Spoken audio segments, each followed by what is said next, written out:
So first, I just want to welcome Inland Christian Home to our 60/60 tour for our LeadingAge California 60th anniversary. It's so exciting to have all of you here, and we're so interested in talking with you today.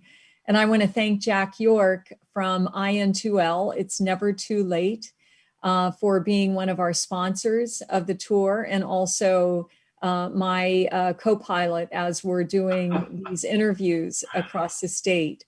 So it's a very exciting time for us, and we're looking forward to talking more with you throughout the next little bit. So David, I think I'm going to turn this over to you. Right. Okay. I'm David Steinstra. I'm the executive director of Inland Christian Home. And so Inland Christian Home is a multi-level senior living community.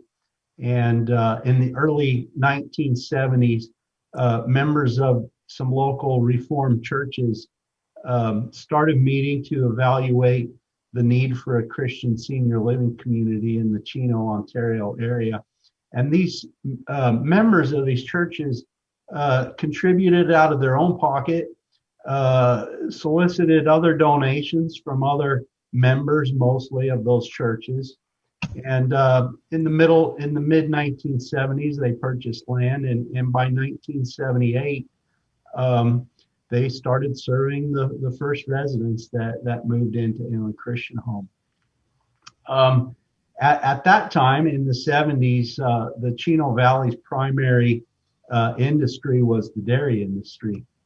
So many of the founders were dairy farmers. Today, Inland Christian Home offers multiple levels of care, including independent living, assisted living, memory care, day care, and skilled nursing on its 10-acre campus. And we serve approximately 250 residents. I have been here since 1985, so 35 years. And so I only missed about the first 7 years of the beginning of Inland Christian Home. And it's just been a joy to work here and serve the seniors in our community. Like this, in the beginning, we served mostly church members, and then as we evolved, we've gotten larger and larger, and we've continued to add capacity. And I would say now we're much more involved in the community. We still serve those churches that started us, but we're becoming much more of a community-based organization, and that's our goal, to serve the local community of mainly Chino and Ontario. I've had a lot of different careers in my life, but I have to tell you, this has been the best position I've ever had coming to Inland Christian Home. It's just such an honor and a pleasure to serve these residents. I started in 2007, so I've been here for 14 years and just loved. Well, a number of reasons. Adrian is our resident board member. So he's very familiar with Inland Christian Home and has served. And, Adrian has an interesting story. Originally, I was from Iowa, and I went to the Air Force and right out of high school. And through the process, I was gallivanting around the country when I got a phone call from my dad and mom that says, we want to move to California. Would you come home and help us? That was in 1960. In 1960, we came to California. I met my wife, my Jackie, and 3 months or 6 months later, and we got married in 63. I had my first daughter in 67, and my son was born in 70. And through this process, my wife worked at a bank, Security Pacific Bank, and one afternoon I went there to make a deposit and see her, and I just about got run over at the front door of the bank. A guy come out of there, storming out of there, and everybody was hollering, "He's the robber, he's the robber." So I took off running after him. I ran him down and got his license plate number, and 3 hours later, he was in custody. That's my story for that. Oh my goodness. Jeannee, we've had a few of these. This is the first heist we've seen overtaken by a resident. You never know on these calls where they're going to go. That's what a great story. When you caught that bank robber, was Jackie your wife already, or was she your girlfriend, and did that solidify the deal? No, she was my wife already. She was the head teller at Security Bank. That is such an amazing story. Residents will go, well, it sounds like she was such a big part of your life, Adrian. What do you miss the most about Jackie being gone? I don't know. That'd be hard to say. I just miss her dearly. Yeah. When you got somebody to talk to 24 hours a day and suddenly you have nobody to talk to, it's lonely. I mean, it sounds like the community's the Inland's been a good place for you to, keep your spirit alive and your soul alive. What kind of things happen at the community that give you joy or keep you connected?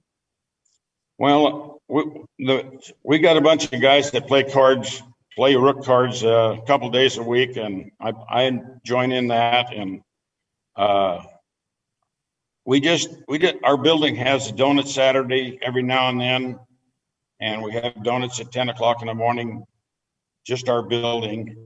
And just the things that David and Mary call and have me do or whatever, it's just a marvelous place to be, and I wouldn't be any place else. This place is just an amazing place to live. I think David and Mary can vouch for this, that we went through this virus very, very well compared to other nursing homes, and it was all because of David and Mary.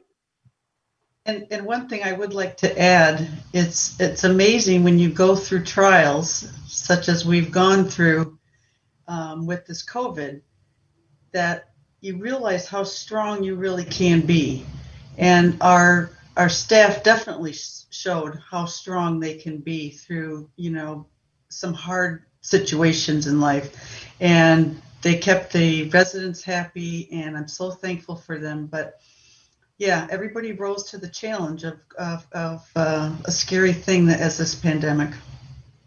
But I hope that Inland stays, has the same atmosphere it has now,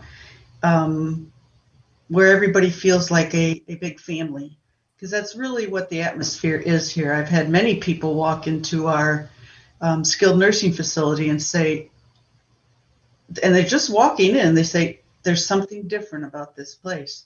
And it's because of the staff and how they make everybody feel special. And we're very blessed with who we have as employees. So I hope that stays forever. Mm-hmm. I would say I hope that we continue to modernize. And there's a number of faucets there that I would bring up. The obvious one is, we started in the 70s. So a lot of our buildings are from the late 70s. And so we have to continue to modernize the physical plant.